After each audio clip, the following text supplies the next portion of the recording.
Au nom du Père, du Fils, Saint-Esprit, un seul Dieu, Amen, que sa bénédiction repose sur nous tous, Amen. Aujourd'hui, on va prendre deuxième épître de Saint Pierre, chapitre 2, du verset 1 à 9.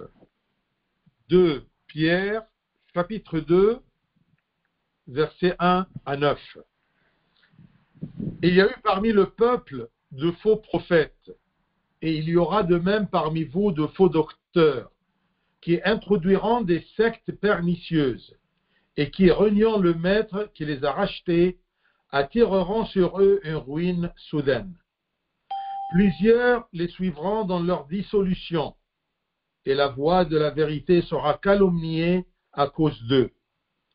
Par cupidité, ils trafiqueront de vous au moyen de paroles trompeuses, eux que menace depuis longtemps la condamnation et dont la ruine ne sommeille point. Car si Dieu n'a pas épargné les anges qui ont péché, mais s'il les a précipités dans les abîmes de ténèbres et les réserve pour le jugement, s'il n'a pas épargné l'ancien monde, mais s'il a sauvé Noé, Louis VIII, ce prédicateur de la justice, lorsqu'il fit venir le déluge sur un monde d'impies, s'il a condamné à la destruction et réduit en cendres les villes de Sodome et de Gomorrhe, les donnant comme exemple aux impies à venir, et s'il a délivré le juste Lot, profondément attristé de la conduite de ces hommes sans frein dans leur dissolution, car ce juste qui habitait au milieu d'eux tourmentait journellement son âme juste à cause de ce qu'il voyait et entendait de leurs œuvres criminelles. Le Seigneur sait délivrer de l'épreuve les hommes pieux et réserver les injustes pour être punis au jour du jugement. Gloire à toi, Seigneur, éternellement. Amen. Alors, je répète, nous sommes sur le deuxième épître de Saint Pierre, chapitre 2, du verset 1 à 9. Le sujet de ce chapitre porte sur la présence et l'émergence de ce qu'on appelle les innovateurs. Ce sont qui commencent à dire des nouvelles choses qui ne sont pas vraiment qui conviennent pas la vraie foi. Ce qu'on appelle les hérétiques. Un hérétique, c'est quelqu'un qui dit des choses contre la vérité divine. Il n'explique pas bien, honnêtement, la divinité. Dans ce chapitre, il parle à propos de ces hérétiques, de ces innovateurs, et il parle à propos de leurs dangers et de leur jugement certain. Sûrement, ils seront jugés. Très probablement, les hérésies auxquelles notre maître, l'apôtre Pierre, fait référence dans ce chapitre proviennent d'une mauvaise compréhension des messages de l'apôtre Paul. Parce que l'apôtre Paul, c'était un philosophe, et quand il parlait, eh bien, ses écrits peuvent être comprises d'une façon qui n'est pas très orthodoxe, comme on dit, très droite. Et à propos des écrits de Saint Paul, vous pouvez voir que Saint Pierre, un peu plus loin, dans le chapitre 3, dans son deuxième épître, eh bien, il dit, je cite, « Croyez que la patience de notre Seigneur est votre salut. Comme notre bien-aimé frère Paul vous l'a aussi écrit, selon la sagesse qui lui a été donnée. C'est ce qu'il fait dans toutes les lettres, où il parle de ces choses dans lesquelles il y a des points difficiles à comprendre, dont les personnes ignorantes et mal affermies tordent le sens, comme celui des autres écritures pour leur propre ruine. » Donc, on peut avoir un verset, on peut avoir une idée, on peut avoir une réalité à propos de Dieu, à propos de notre salut, mais cette idée-là est difficile à comprendre. Alors, il y a des gens ignorants et mal affermis, ils tordent le sens. Ils expliquent d'une façon tordue. Et on peut trouver ça, non pas chez Saint Paul tout simplement, mais dans beaucoup de choses, tout au long de la Bible. Donc, on doit savoir c'est qui interprète ces choses-là.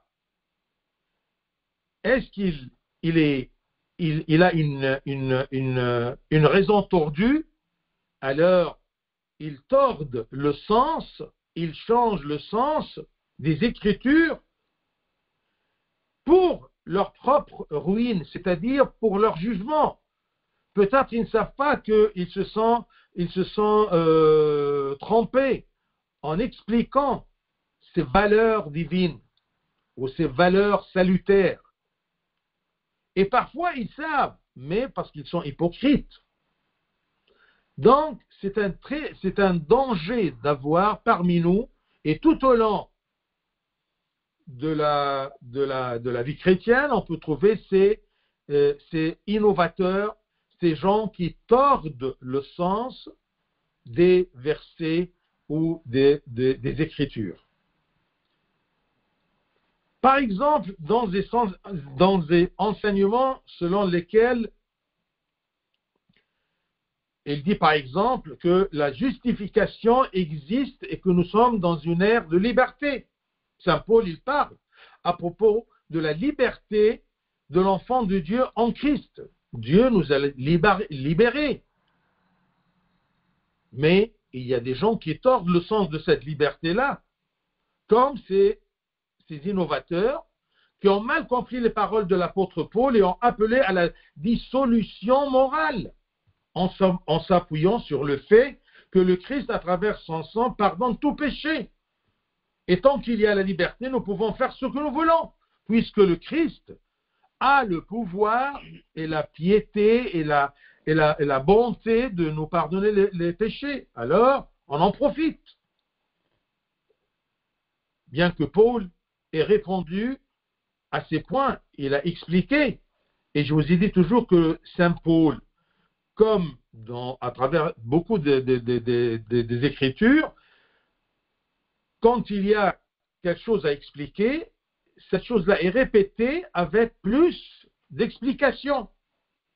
Et c'est pour cela qu'on dit, comme le pape Shenouda nous a fait appris, qu'on ne doit pas prendre un seul verset et on le coupe de tout le contexte. Si par exemple, on parle à propos de la liberté en Christ, eh bien, on doit prendre tous les versets qui parlent à propos de la liberté. Si on prend le pardon du Christ, qui est sans limite, parce que son amour envers nous est sans limite, on doit avoir tous les versets pour avoir une idée juste, globale de ce sujet-là. Alors, comme cette liberté-là, bien, Saint Paul a répondu en disant, comme Romains 6, 1 et 2, que dirons-nous donc? Demeurerions-nous dans le péché afin que la grâce abonde? Loin de là. Nous qui sommes morts au péché, comment vivrions-nous encore dans le péché? Si nous sommes libérés du péché, comment voulez-vous de retourner encore une fois dans le péché? On sait qu'il y a le pardon, mais ce n'est pas une excuse pour nous permettre à nous-mêmes de rester dans le péché. Donc vous voyez, il y a un sens qui peut être tordu pour l'intérêt de ceux qui tordent la vérité. Et Saint Paul même, il a dit, frères, vous avez été appelés à la liberté. Seulement, ne faites pas de cette liberté un prétexte de vivre selon la chair. Vous voyez? Alors, s'il a parlé à propos de la liberté une fois, mais il a continué à expliquer que cette liberté-là ne nous donne pas, ou que cette liberté-là ne soit pas un prétexte de vivre selon la chair, selon nos désirs, nos convoitises. Frères, vous avez été appelés à la liberté, c'est Galates 5, 13. Ça, c'est un verset qui nous montre le sens explicite de cette liberté dont saint Paul a parlé, cette liberté en Christ. Je suis chrétien, j'ai une liberté, mais là, ce n'est pas une liberté qui me permet de faire ce que je veux selon la chair, mais c'est une liberté que rien ne me rend esclave, rien ne m'attriste, rien ne m'oblige à le suivre loin du Christ. Alors retournons à saint Pierre. Ça, je vous ai donné une idée à propos de comment un verset, comment un sujet dans les Écritures peut être tordu par des gens qui ont tordu le sens. Alors, saint Pierre, dans le premier verset, il y a eu parmi le peuple de faux prophètes. Il y aura de même parmi vous de faux docteurs. Un prophète, c'est quelqu'un qui prophétise, et le chapitre précédent, on a compris qu'est-ce que c'est un prophète. Ce sont des hommes de Dieu qui parlent inspirés par l'Esprit de Dieu. Les docteurs, ce sont les connaisseurs qui connaissent les Écritures. Alors, il y aura toujours des faux docteurs, des faux connaisseurs qui ne sont pas fidèles au sens des Écritures. Et il y a des prophètes qui ne sont pas des prophètes, ils disent que nous avons eu des prophéties. Ils inventent des choses qui ne sont pas vraies. Ces faux prophètes et ces faux docteurs, ils seront toujours, parce que ce sont les outils de Satan avec lesquels il combat les enfants de Dieu.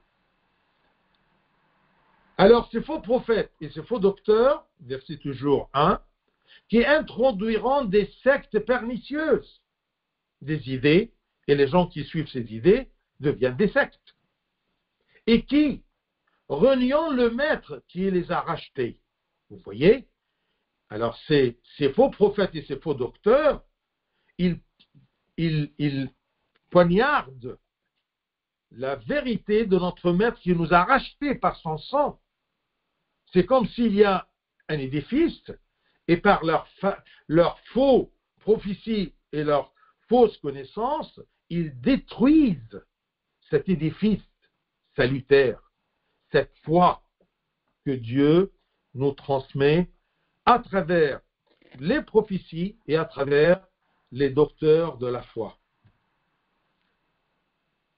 Donc Pierre, l'apôtre, nous rappelle les faux prophètes qui ont influencé les rois et le peuple en erreur, vers l'erreur.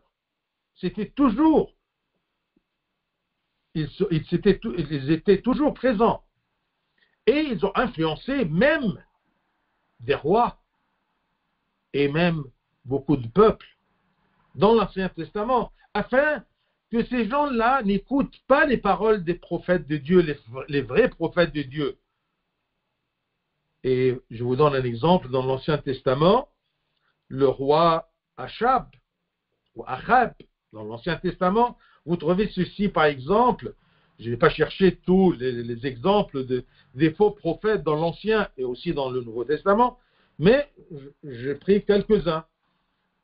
C'est comme par exemple au premier livre des rois, verset 22, au chapitre 22, verset 22. 1 roi 22, 22. C'est écrit, je cite, « Je sortirai, répond-il, et je serai un esprit de mensonge dans la bouche de tous ces prophètes. » Il y a l'esprit de la vérité, l'esprit de Dieu, il y a un esprit de mensonge.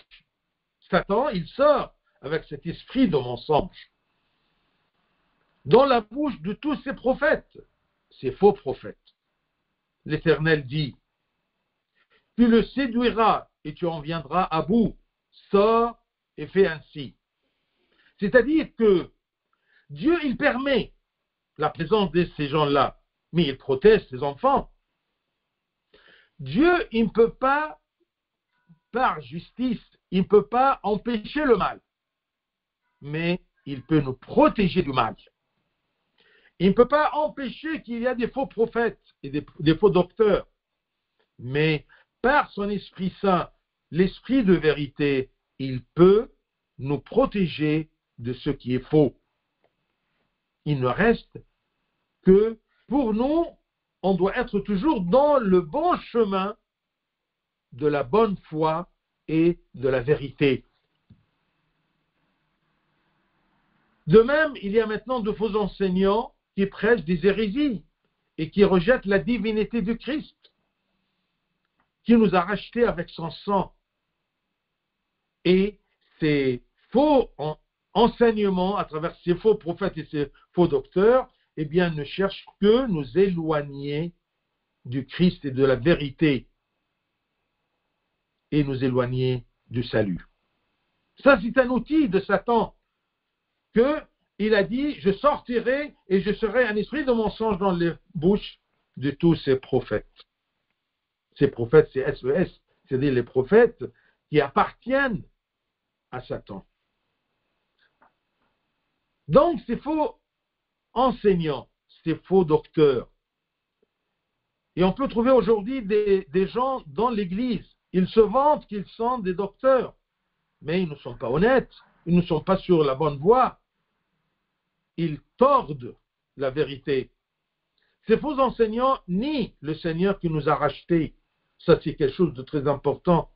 N'importe quelle idée, n'importe quel enseignement qui nie le salut que le Christ nous a présenté, sachez bien que ça, c'est quelque chose de anathème, quelque chose refusé. On ne peut pas l'accepter. Dès le commencement. Ce n'est pas la peine de le suivre pour voir il va aller où. Non. Une fois que vous sentez que une idée, un esprit de mensonge qui vous mène loin du salut accompli par le Christ, eh bien, on refuse ceci. Comment voulez-vous être chrétien en même temps d'écouter un enseignement qui rejette la divinité du Christ et rejette ce rachat du Christ, le salut que le Christ nous a donné? Il nous a rachetés avec son sang. Ces faux enseignants ni le Seigneur qui nous a rachetés et ni que le Seigneur Jésus-Christ nous a rachetés de l'esclavage de Satan et de l'esclavage du péché. Et en retournant au péché, et ni le Seigneur qui nous a libérés. Le Christ, c'est notre Sauveur. Le Christ est Dieu, notre Sauveur. Le Christ est Fils de Dieu. Le Christ est Dieu. Il y a Dieu le Père, Dieu le Fils, Dieu l'Esprit Saint. Les trois sont une seule essence, mais avec distinction. C'est comme tu es un seul corps, mais tu as ton intelligence, tu as tes yeux, tu as tes mains, tu as ainsi de suite. Une seule personne, une seule essence, une seule nature, mais avec distinction de rôle. Ces faux enseignants nient toujours ce que l'Église nous a enseigné. Quand vous voulez distinguer entre ces différences, ce qui est faux et ce qui est juste, tu dois apprendre au pied de ta mère, avec les pères de l'Église, reconnus comme de vrais enseignants et de vraie foi.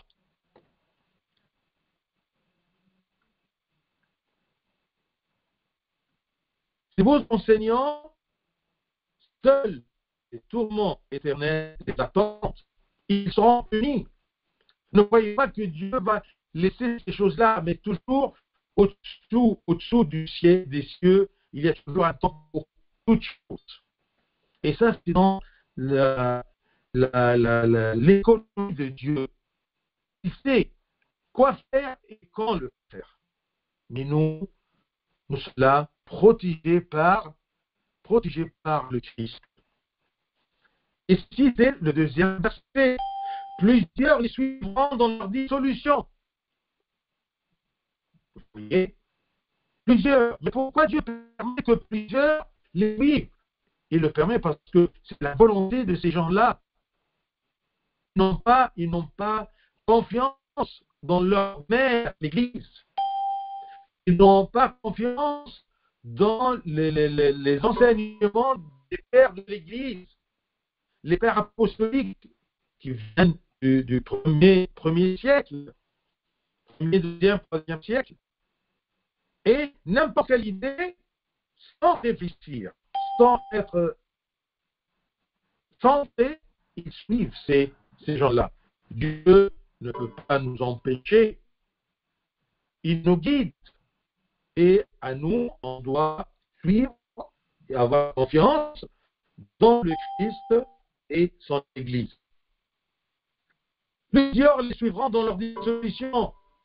La voix de la vérité sera calomniée à cause d'eux. Qu'est-ce que ça veut dire? Que la voix de la vérité sera calomniée à cause d'eux.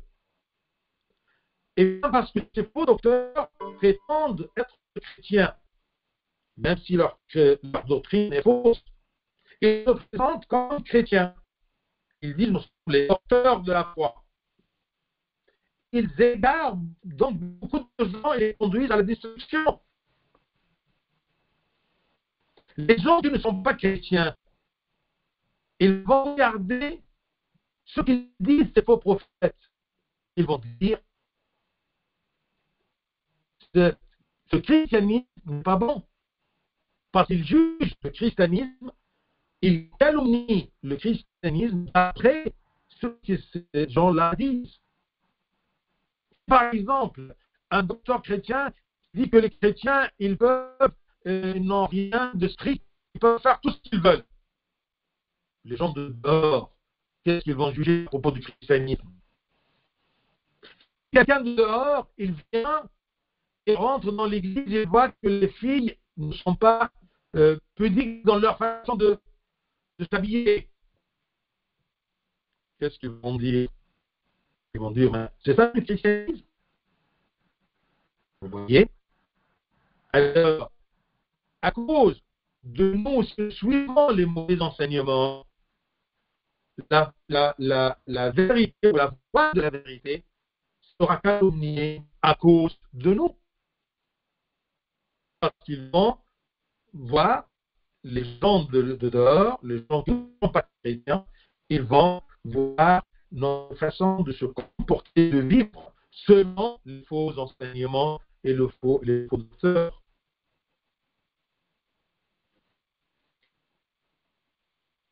À cause d'eux, la voix de la vérité sera calomniée à cause de leur comportement et de leur façon de prêcher la vérité en pratiquant les faux enseignements des faux enseignants et des faux prophètes. À cause de la voix de la vérité. Le vrai christianisme, la vraie foi sera calomniée par les gens. Tout comme le Saint-Esprit agit sur les vrais prophètes, Satan ne cesse de tromper en agissant sur les faux prophètes. Qu'est-ce qui anime les vrais prophètes? L'Esprit Saint, c'est l'Esprit de Dieu, l'Esprit de vérité. Et qu'est-ce qui anime les faux prophètes? Ce sera l'esprit de mensonge, l'esprit de Satan. Comme, si vous vous rappelez, de deuxième épître de Saint-Pierre, le premier chapitre, verset 21, je cite, car ce n'est pas par une volonté d'homme que une prophétie a jamais été apportée, mais c'est poussé par le Saint-Esprit que des hommes ont parlé de la part de Dieu.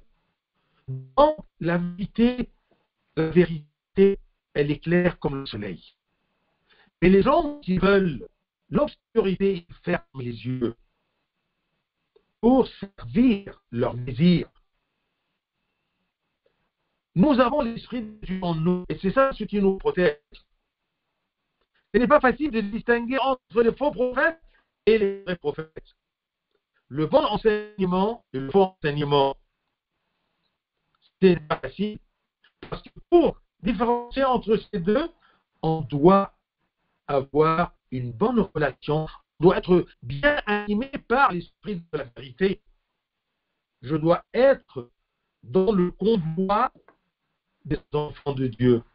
Je dois être dans le sein de l'Église, notre mère nous enseigne, comme un des saints des pères apostoliques, et ce n'est pas Saint Ambroise, mais je ne suis pas sûr, mais il a dit, celui qui n'accepte pas l'Église comme sa mère ne peut pas accepter Dieu comme son père, parce que tout simplement, je dis que,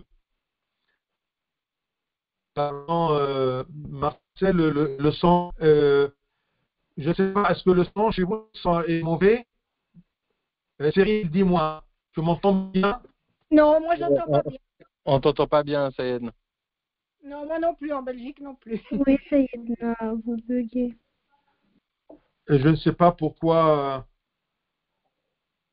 mais Ça coupe comme si la connexion n'était pas très bonne. l'Internet, elle est bonne. Très bien. Chez moi, l'Internet... attention, parce que quand il y a du froid ou tout ce truc-là, peut-être la connexion n'est pas très bonne. Désolé. Mais on arrive à comprendre. Ça, c'est l'importance. Même si ce n'est pas... si je parle un peu plus lentement, est-ce que ça sera mieux? Peut-être, ouais. Mais là, ça va bien, là, en ce moment. Oui, maintenant ça va de nouveau bien. Oui, ça va, vous bougez. Bien. Allez, on va continuer. Puisque c'est l'Esprit Saint qui guide les prophètes et les enseignants, eh bien, on doit suivre ces gens-là dont on a confiance et dont ils sont reconnus par notre mère, l'Église. Je retourne à ce que je disais, eh bien, on dit que celui qui ne peut pas accepter l'Église comme sa mère ne peut pas accepter Dieu comme son père. Pourquoi? Parce que c'est la mère qui fait apprendre à l'enfant que celui-ci est ton père. On doit être dans le sein de la mère pour apprendre à propos du père. Même dans le livre de Jérémie, chapitre 14, verset 14,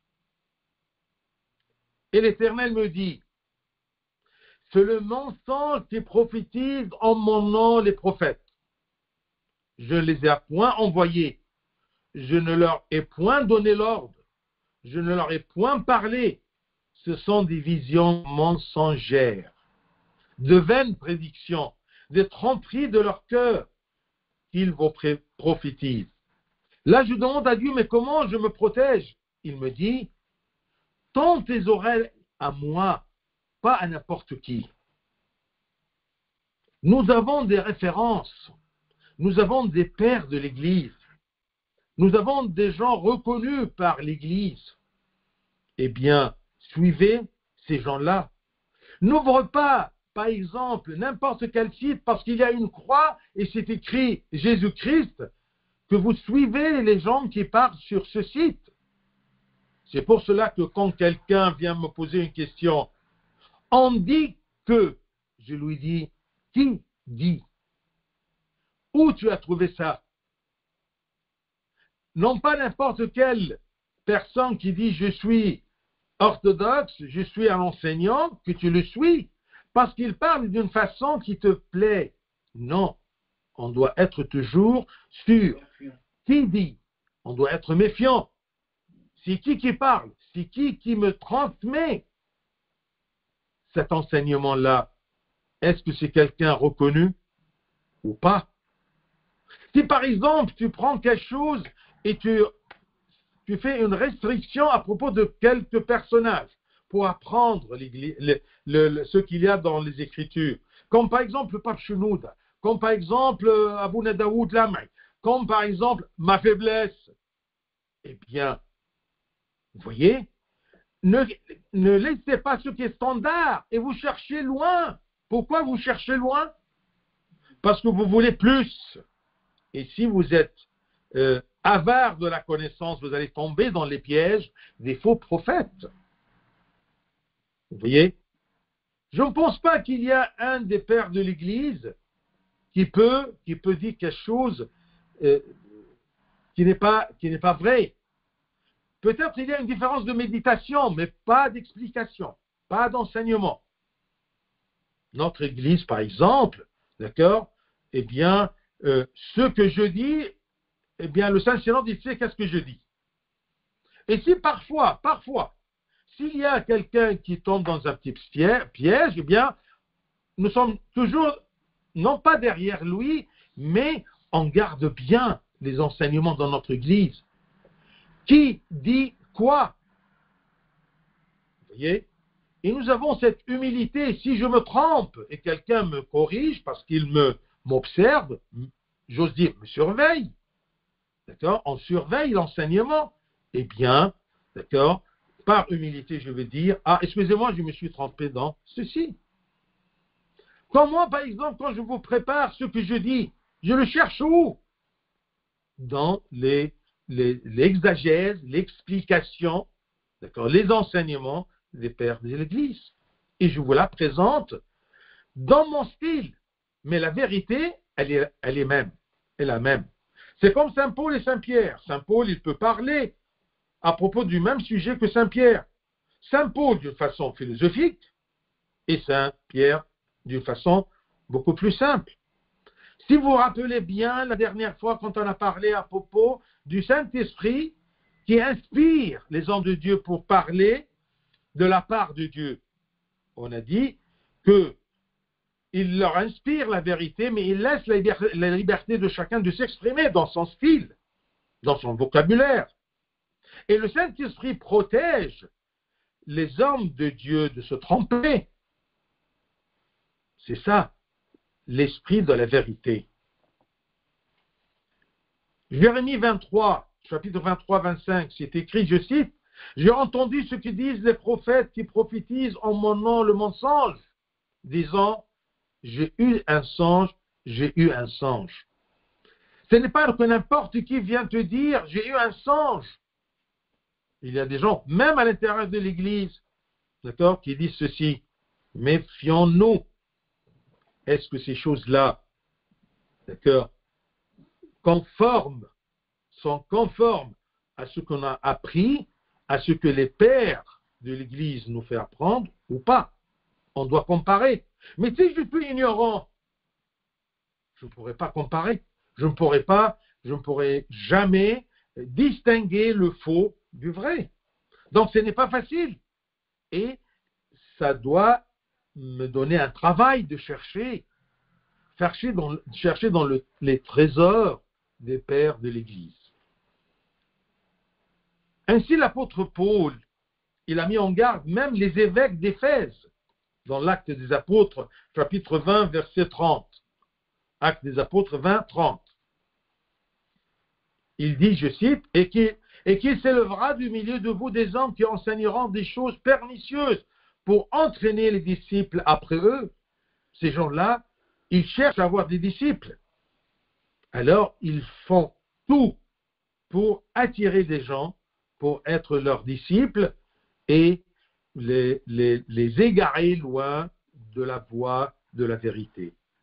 Le but de Satan, mets ça dans ta tête, le but de Satan est de déformer la vérité, parce qu'il est l'esprit de mensonge. Tout ce qui est déformation de la vérité, c'est ce qu'on appelle des hérésies destructrices. Ce sont les enseignements de ces personnes qui sont nuisibles et conduisent à la destruction. La base de leur hérésie est qu'ils nient le Seigneur, qu'ils nient la divinité du Fils, qu'ils expliquent mal la Trinité en disant que vous adorez trois dieux. Ça ne marche pas comme ça. La base de leur hérésie est qu'ils nient le Seigneur, ce qui signifie qu'ils contestent sa divinité, ou doutent de son autorité et rejettent ses commandements, ou ils détournent les commandements ou l'esprit des commandements de Dieu. Mais leur déviation est suivie toujours de leur chute dans leurs désirs. Ne soyons pas dérangés si nous constatons que peu de gens suivent le bon chemin. Parce que parfois, il y a beaucoup de gens insensés. Et on ne veut pas vivre ce qu'on appelle la politique du troupeau. D'accord? On va avec la majorité, non, on va vers la vérité. Si la plupart des gens vivent de cette façon-là, non. Moi, je ne vivrai pas comme la majorité. Il y aura toujours un petit troupeau qui suit la vérité. Et le Christ nous a dit, ne craignez pas mon petit troupeau. Si la majorité des gens vivent dans le faux, ça ne veut pas dire que ce qu'ils suivent, ce faux qu'ils suivent, est vrai, non. On doit savoir toujours que la vérité n'est qu'une seule vérité. Le Christ, ce que le Christ nous dit, ce que les pères de l'Église, reconnus par l'Église, expliquent, c'est ça la vérité. Plusieurs les suivront dans leur dissolution. Dieu n'est pas obligé de se ranger du côté de la majorité, mais plutôt, comme c'est écrit à Matthieu 22, 14. Matthieu 22, 14, je cite, « Car il y a beaucoup d'appelés, mais peu d'élus. » Dieu, il appelle tous les gens, mais ceux qui vont se dévier loin de la vérité, il ne va pas les chercher. Parce qu'ils sont têtus, ils ne veulent pas. Le déluge dura des milliers de jours, et seuls 8 âmes survécurent dans l'arche. Vous voyez? Le monde tout entier a péri. Et 8 personnes tout simplement, 8 âmes tout simplement, qui se sont sauvées, car il y a beaucoup d'appelés, mais peu d'élus. À Sodome et Gomorrhe, tout le monde a péri, et seules 4 personnes ont survécu, Lot et ses enfants. Chapitre 3. Par cupidité, ils trafiqueront de vous au moyen de paroles trompeuses. Méfiez-vous des paroles trompeuses. Et on ne peut pas se méfier que si je connais les bonnes paroles, les paroles vraies. C'est un travail. On doit chercher pour pouvoir distinguer. Mais si je vis dans l'ignorance, je ne peux pas me protéger de ce qui est faux. Par cupidité, ils trafiqueront de vous au moyen des paroles trompeuses. Eux que menace depuis longtemps la condamnation et dont la ruine ne sommeille point. Ils seront jugés. Ils font le commerce, comme on dit, ils font le commerce des âmes, méprisant le sang noble qui a été versé pour eux. Et ils tromperie. Ils trompent le cœur des simples avec de bonnes paroles et des paroles douces et trompeuses. Par conséquent, le jugement suit ces gens et leur destruction n'est ni retardée ni négligée. Mais méfions-nous en se protégeant dans notre mère l'Église et les pères apostoliques et les pères de l'Église. Donc faites attention à ce que vous entendez et à ce que vous lisez. Si vous trouvez cela différent de ce que vous avez appris à l'Église, soyez prudents et demandez à votre Père afin de ne pas vous égarer avec des enseignements étranges qui ressemblent aux enseignements corrects. C'est ça le problème. C'est que les loups, d'accord, se masquent en brebis. Vous voyez? Mais ayez des repères. Dans la vérité, tu dois avoir des repères. C'est pour cela que parfois, je vous souligne des versets. Si quelqu'un vient contre ces versets-là, et ce sont des versets explicites, eh bien, méfions-nous. Faites attention à ce que vous entendez et à ce que vous lisiez. Du verset 4 jusqu'à verset 9, eh bien, il parle à propos de la condamnation de ces faux enseignants, ce qu'on appelle les hérétiques. Maintenant, vous avez compris ce mot hérétique, faux enseignants qui ne disent pas la vérité. Alors ici, Saint Pierre, il explique que Dieu ne laisse jamais ces choses-là passer. Il nous donne des exemples de la justice de Dieu en condamnant ces faux enseignants. Alors il explique, Saint Pierre, la justice de Dieu qui punit ceux qui persistent dans leur mal, qui punit ces faux enseignants. Il nous donne 3 exemples de cette justice-là. Le premier exemple, son châtiment dans le passé pour les anges, qui étaient arrogants et qui sont chutés. Des anges. Il n'a pas dit, oui, parce que ce sont des anges, je vais leur faire passer ce qu'ils disent comme orgueil. Dieu les a condamnés à un tourment éternel. Et ça nous donne, entre les lignes, qu'il n'y a pas de salut pour les anges. Il les a gardés pour une punition. Il les a restreints, il les a empêchés de retourner à leur premier rang et de profiter de sa compagnie. Et ils attendent maintenant leur tourment éternel. Parce qu'ils n'avaient pas le droit de se tromper. Parce que c'était des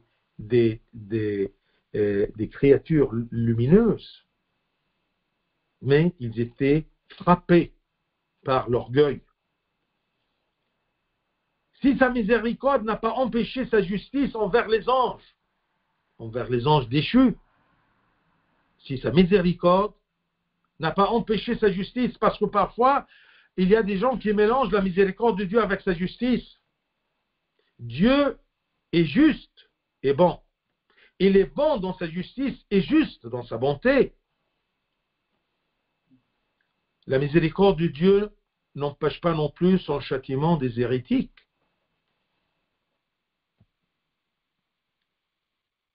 C'est pour cela qu'il nous dit, s'il n'a pas épargné l'ancien monde, mais s'il a sauvé Noé. Ici, c'est le deuxième exemple de la justice de Dieu, verset 5.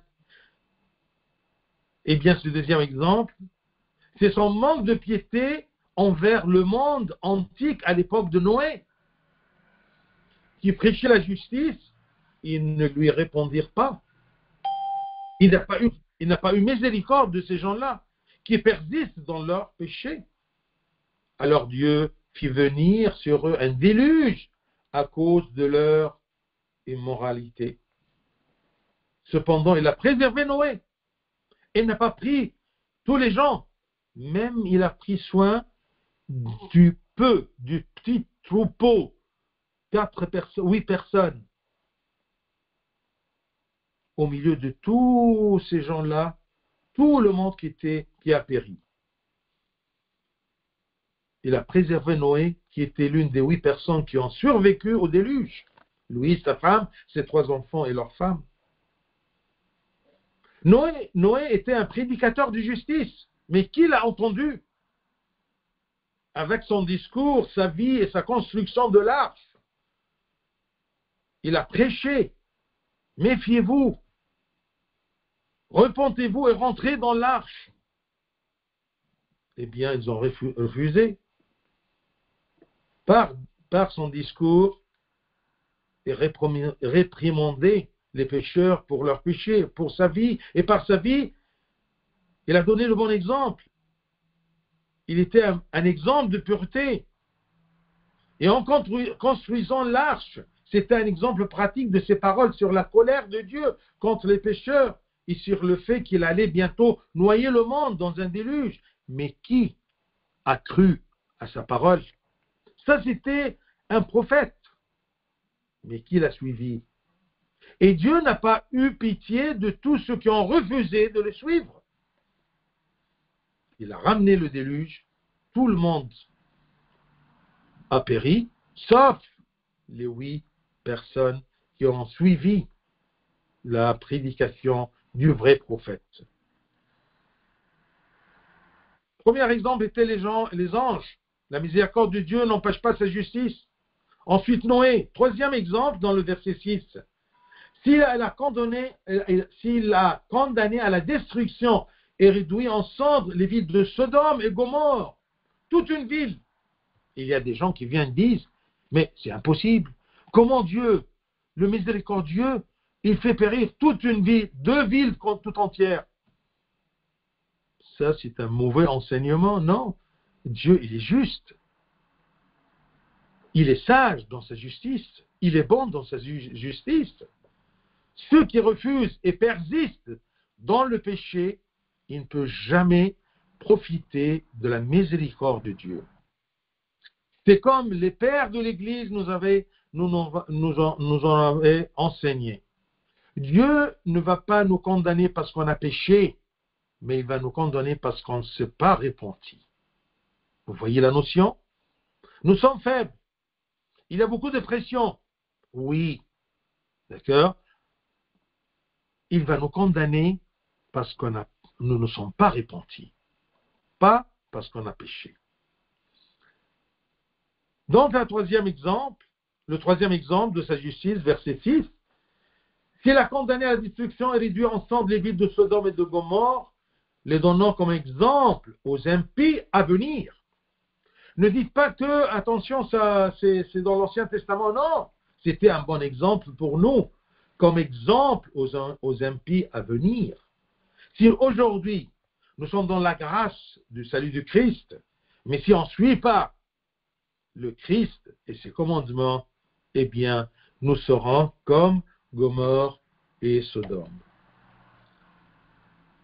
Donc, le troisième exemple de sa justice, c'est sa condamnation des villes de Sodome et Gomorrhe à la destruction, parce que leur méchanceté s'était accrue, parce que la coupe de leur péché était remplie.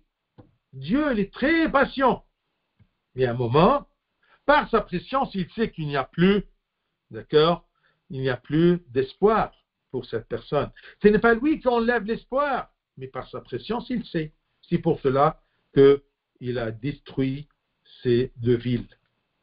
Alors, il les a transformées en cendres, faisant d'elles un exemple pour tous ceux qui mènent une vie immorale à chaque génération et persistent dans le mal sans se repentir. Verset 7.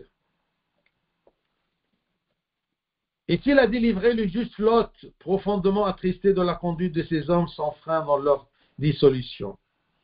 Le juste Lot. Dieu, il observe bien. En plus de la justice de Dieu, sa miséricorde apparaît dans son souci de ses enfants. Même si son enfant, c'est un seul, au milieu d'un troupeau de loups, de troupeau de mauvaises personnes. Il va chercher cette brebis-là. Il n'a pas oublié Lot et ses 2 filles, car il ne s'est pas confondu avec les méchants pas dans leurs impuretés. Et ça nous donne pourquoi on donne toujours un symbole d'un chrétien comme le poisson, parce qu'un poisson, il peut toujours nager contre le courant. Un jour, ils ont venu pour dire à Saint Athanas, le monde tout entier, d'accord, suivez les hérésies, tout le monde est contre toi. Il a dit, et moi je suis contre le monde, parce que je tiens à la vérité. Il peut être contre tout le monde. Mais, méfions-nous, je ne sois pas contre tout le monde dans l'erreur. Non, je dois être sûr et vacciné contre le faux pour être dans la vérité. À ce moment, je peux être contre toutes les hérésies, même si tout le monde était dans cette hérésie-là. Athanas, tout le monde est contre toi et moi contre le monde, parce que je suis en Christ, parce que je suis en vérité. Verset 8. Car ce juste qui habitait au milieu d'eux tourmentait journellement son âme juste à cause de ce qu'ils voyaient et entendaient de leurs œuvres criminelles. C'est notre état aujourd'hui dans le monde. Autour de nous, il y a beaucoup de mal.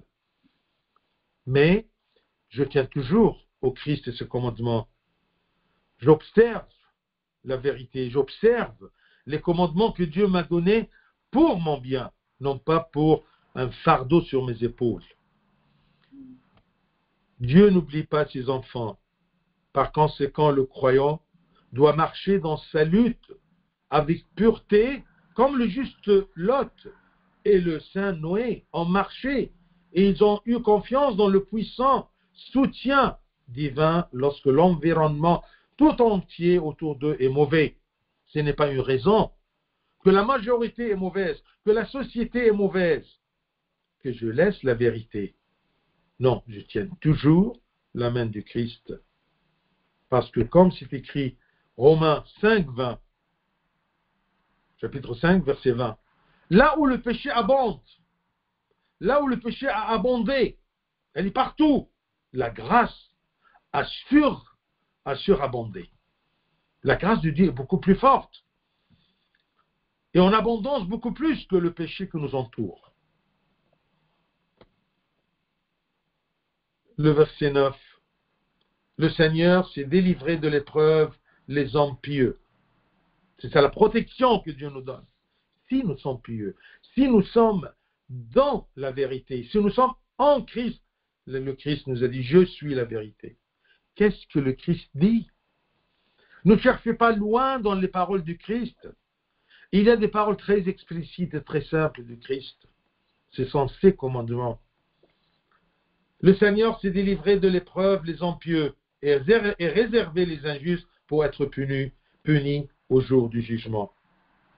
Dieu est parfait dans sa miséricorde envers ses enfants et dans sa justice envers les méchants. Il est miséricordieux pour ses enfants, c'est-à-dire qui tient à la vérité, qui fuit les faux enseignements, les faux docteurs, les fausses prophéties. Ne sous-estimez pas la longanimité et la miséricorde de Dieu, de peur de persister dans nos péchés. Profitez-en plutôt en vous repentant et en vous éloignant des sources du mal, même si nous sommes engloutis par le mal. Mais le Christ a le pouvoir salutaire, le pouvoir de nous sauver. Vos tentatives de repentance sont très précieuses aux yeux de Dieu. Chaque effort que tu fais pour repentir, pour fuir le mal, pour fuir le faux et tenir à la vérité, Dieu n'oublie pas ça et il te couronne par sa miséricorde. Peu importe combien nous sommes faibles, Dieu nous soutient toujours.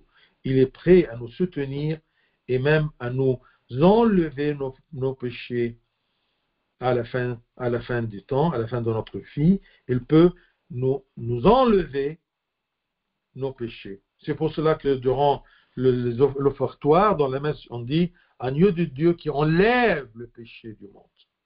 Il enlève le péché de ses enfants, même malgré leur faiblesse. Mais l'importance, c'est de tenir bien la main du Christ et suivre la vérité.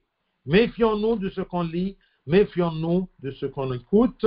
Gloire à lui éternellement. Amen.